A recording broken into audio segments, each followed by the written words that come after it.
ناظرین آداب، میں احمد رائل پاشا آپ تمام ناظرین کا پروگرام رونق رمضان میں دلی خیر مقدم کرتا ہوں۔ اور ناظرین، آج ہم رمضان کے ایک بہت ہی اہم عنوان پر گفتگو کریں گے۔ آج کا عنوان ہے رمضان اور زکوٰۃ، اور اس پر گفتگو کرنے کے لیے ہمارے ساتھ سری نگر سے جڑے ہیں مفتی اعجاز الحسن بانڈے قاسمی صاحب۔ اعجاز الحسن صاحب، آپ کا بہت بہت استقبال ہے، بہت خیر مقدم ہے کہ آپ سری نگر جموں کشمیر سے ہمارے ساتھ جڑے ہیں۔ اور جو آج کا ہمارا عنوان ہے رمضان اور زکوٰۃ، اس پر میں چاہوں گا کہ آپ ہمارے ناظرین کے لیے روشنی ڈالیں۔ رمضان کا مہینہ جب آتا ہے تو زکوٰۃ کا عنوان خود بخود اس مہینے کے ساتھ جڑ جاتا ہے، جی اس لیے کہ اکثر مسلمانوں کی یہ خواہش ہوتی ہے کہ ہم اس عظمت والے مہینے میں زیادہ سے زیادہ نیک اعمال انجام دیں اور اللہ کا قرب حاصل کریں۔ عبادات کے دو طریقے بڑے معروف ہیں۔ ایک طریقہ وہ جس میں ہمارا جسم استعمال ہوتا ہے، جیسے نماز وغیرہ۔ ایک طریقہ وہ جس میں ہمارا مال استعمال ہوتا ہے، اس کو ہم عبادت مالیہ کہتے ہیں، یعنی زکوٰۃ۔ عبادت بدنیہ ہو یا عبادت مالیہ ہو، یہ دونوں طرح عبادت کے وہ ہیں جن سے ایک انسان اللہ کا قرب حاصل کرتا ہے۔ جسم کے اعضاء کو عبادت میں استعمال کرنا قدرے آسان ہے مال کو خرچ کرنے کے مقابلے میں، اس لیے کہ مال ایک انسان بڑی محنت اور مزدوری کر کے کماتا ہے، پھر اس سے کہا جاتا ہے تم اس امید پر اللہ کی راہ میں خرچ کرو کہ اللہ تمہیں بہت بہت اجر دے گا۔ اس پر یقین کر لینا ایک انسان کے مومن کامل ہونے کی علامت ہے۔ آپ نے دیکھا ہوگا میرے محترم ناظرین، اکثر لوگ رمضان کے مہینے میں یہ کوشش کرتے ہیں کہ ہم زکوٰۃ کی رقم اسی ماہ میں خرچ کریں۔ یقیناً زکوٰۃ کے لفظی معنی ہے وہ عمل جس سے آپ کسی چیز کو پاک و صاف کریں۔ مال کا ایک مختصر سا حصہ اللہ کی رضا کے لیے، اللہ کے حکم کے مطابق اللہ کی راہ میں خرچ کرنے کا مطلب زکوٰۃ ہے۔ زکوٰۃ صرف شریعت میں 2.5% لازم کی ہے۔ اگر 1000 روپیہ آپ کے پاس ہے، صرف 1000 میں 25 روپیہ آپ اللہ کی رضا میں خرچ کریں، 1000 روپیہ آپ کے لیے مال طیب، مال حلال بن گیا۔ دیکھیے دوستو، اس زکوٰۃ میں جہاں یہ فرض ہے آپ اپنے مال کی زکوٰۃ نکالیں، وہاں یہ بھی ضروری ہے آپ مال کو صحیح مقام پر خرچ کریں۔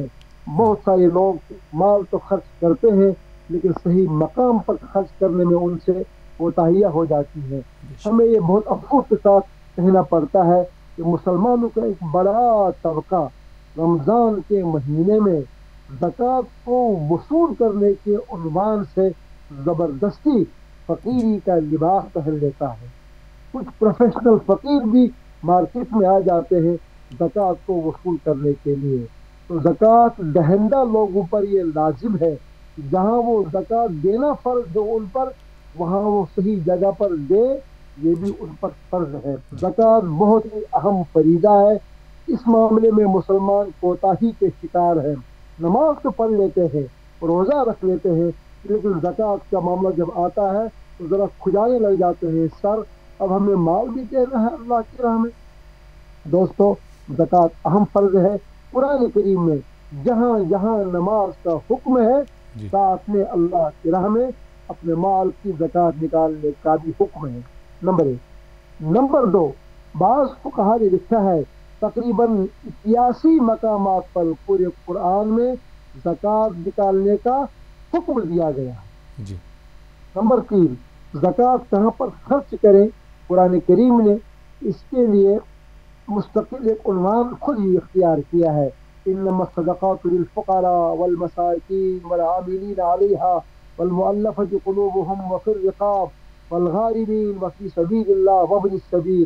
8 مقامات قرآن نے ذکر کیے ہیں جہاں پر آپ کو اپنی زکوٰۃ کی رقم خرچ کرنی ہے۔ اس میں بنیادی نقطہ جو ہے، فقیر ہو یا مسکین ہو، فقر اور مسکنت زکوٰۃ وصول کرنے کا یا زکوٰۃ لینے کا بنیادی نقطہ ہے۔ جس شخص کے ساتھ یہ غربت والا معاملہ ہو اسے زکوٰۃ لینا جائز ہے، اور اگر صاحب نصاب اسے زکوٰۃ دیتا ہے اس کی زکوٰۃ ادا ہو جائے گی۔ موجودہ زمانے میں 7.5 تولہ سونا جس شخص کے پاس ہو یا اس کی رقم، یا 52.5 تولہ چاندی یعنی 630 گرام چاندی یا اس کی رقم جس شخص کے پاس ہو، اس پر زکوٰۃ فرض ہے، اور اسے وہ ان افراد کو دینی ہے جن افراد کے پاس غربت ہو، فقر ہو، افلاس ہو، مسکنت ہو۔ اس لیے لوگ زیادہ کوشش کرتے ہیں رمضان میں زکوٰۃ دیں، لیکن زکوٰۃ دیتے وقت زکوٰۃ دینے والے لوگ زکوٰۃ لینے والوں کو مجبور، مستحق اور اپنے سے کمتر سمجھنے کی غلطی نہ کریں، ورنہ وہ زکوٰۃ دیں گے، ان کا مال نکلے گا لیکن ان کو اس کا اجر نہیں ملے۔ بہت بہت شکریہ مفتی اعجاز الحسن بانڈے قاسمی صاحب کہ آپ نے اس عنوان پر روشنی ڈالی۔ تو ناظرین، یہ تھا ہمارا پروگرام رونق رمضان۔ فی الحال یہ پروگرام اب یہیں پہ ختم ہوتا ہے۔ اسی کے ساتھ مجھے احمد رائل پاشا کو اجازت دیجیے۔ آداب۔